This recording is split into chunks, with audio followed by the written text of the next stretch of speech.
I swear by Almighty God that I will be faithful and bear true allegiance to His Majesty King Charles, his heirs and successors according to law. So help me God.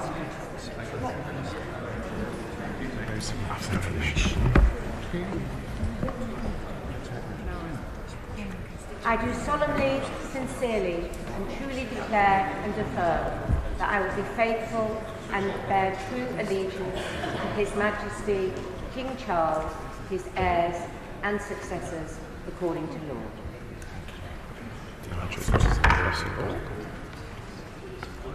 I swear by Almighty God that I will be faithful and bear true allegiance to His Majesty King Charles, his heirs and successors according to law. So help me God. I don't know, is that right? We have to keep this Bible, please. Thank you. I swear by Almighty God that I will be faithful and bear true allegiance to His Majesty King Charles, his heirs and successors according to law, so help me God.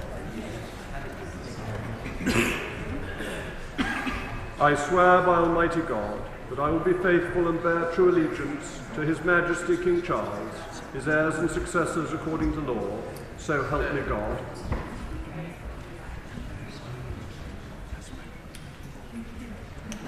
I swear by Almighty God that I will be faithful and bear true allegiance to His Majesty King Charles, his heirs and successors according to law, so help me God.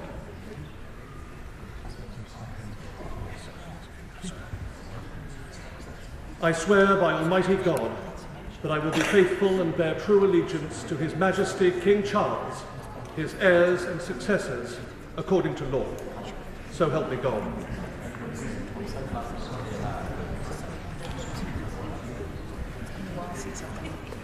I swear by Almighty God that I will be faithful and bear true allegiance to His Majesty King Charles, his heirs and successors according to law.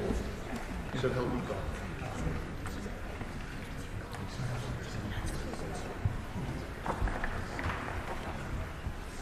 I swear by Almighty God that I will be faithful and bear true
Order, I shall now invite the House to resume its tributes to Her late Majesty.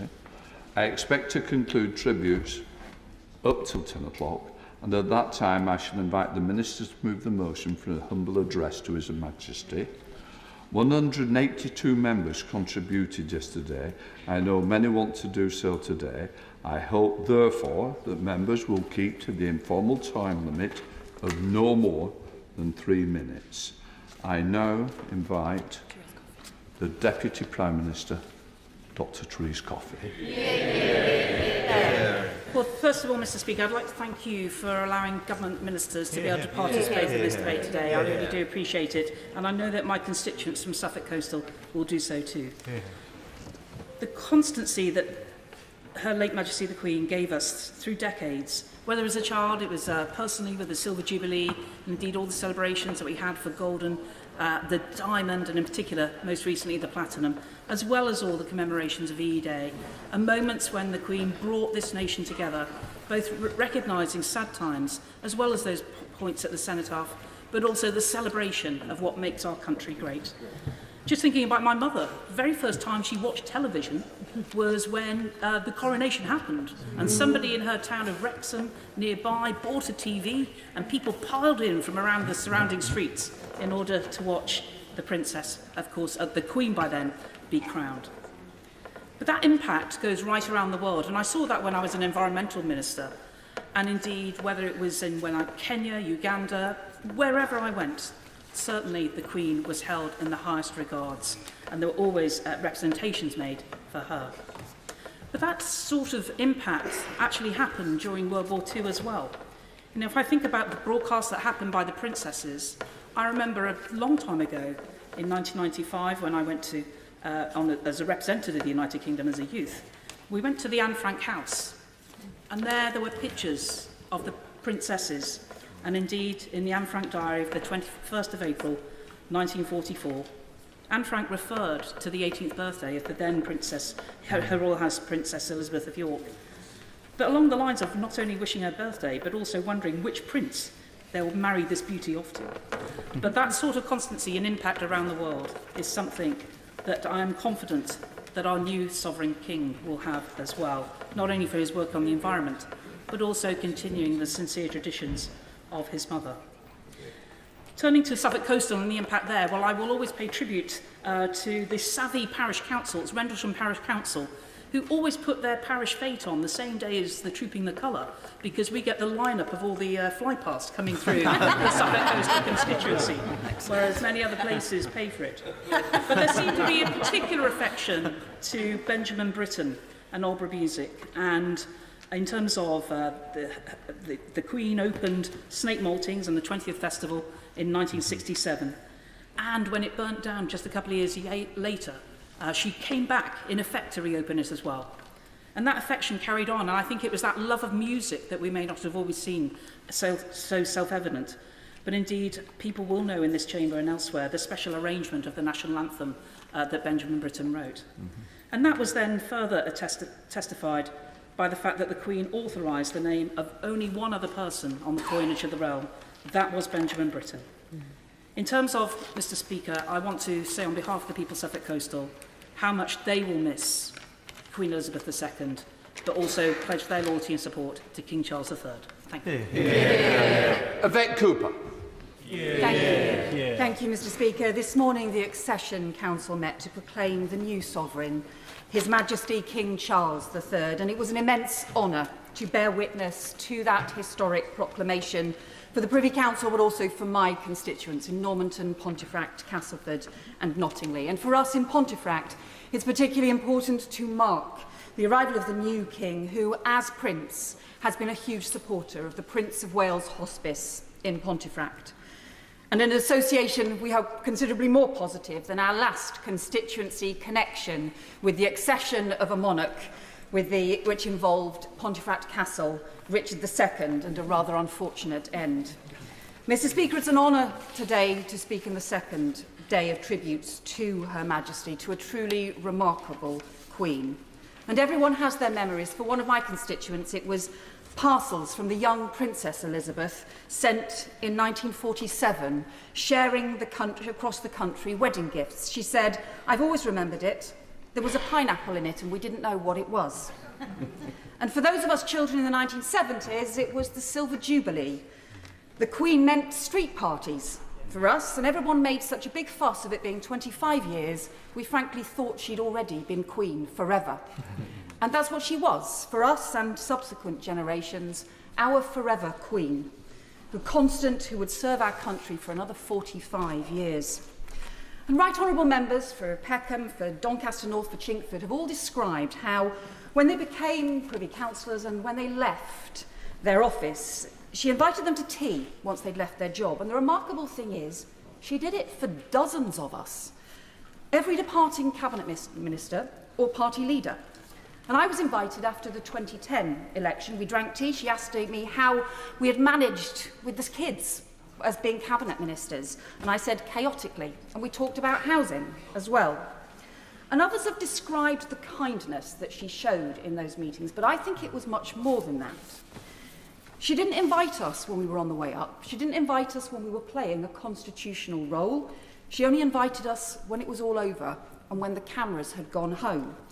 And most of us don't like to talk about our downfall, and so most people never knew she even held those teas. And I said then, it was very kind of you to do this. She said it was to recognise and to say thank you for public service.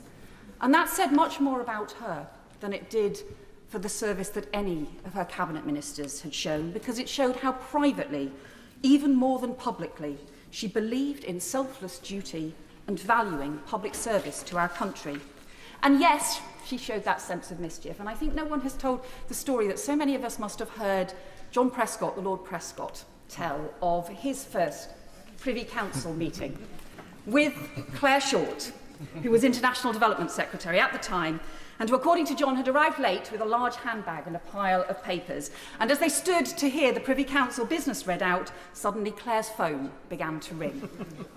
And Claire rummaged fast, was unable to find it in her handbag before the noise eventually subsided. The call went unanswered, and the Queen simply said, "Oh dear, I do hope that wasn't anyone important." And rightly, many members paid tribute yesterday to the address that the Queen gave just 2 weeks into the first lockdown. Thousands of people had already died, thousands more were being rushed to hospital, unable to breathe. Schools were closed, families were split up, churches, mosques, synagogues, all shut. Parliament had closed, and the Prime Minister was very ill. And all of the institutions we relied on and took for granted were either closed or under strain, except for the Queen. And only the Queen, our forever Queen, who had been a constant through ups and downs, could give us that message. But it wasn't just her authority in invoking those wartime sacrifices. She captured the yearning of a country to come together just as we needed to stay apart. And she invoked those British values that I want to finish with, Mr. Speaker. The attributes of self-discipline, of quiet, good-humoured resolve, and of fellow feeling still characterise this country. The words she used to describe us, but the words so many of us have used to describe her. And that's why she was so important to us, because she embodied the values that we want to see still as British: the resilience, the strength, the kindness, the fairness, the common decency, the determined optimism that things will get better because we will make them so, and that selfless duty to commitment to public service. She held up a mirror to our nation of what we want to be. She may not be the forever Queen that I still believed in at that Silver Jubilee, but those values that she stood up for were forever values, and those are her legacy now. Yeah. Amanda Milling. Thank you, Mr. Speaker.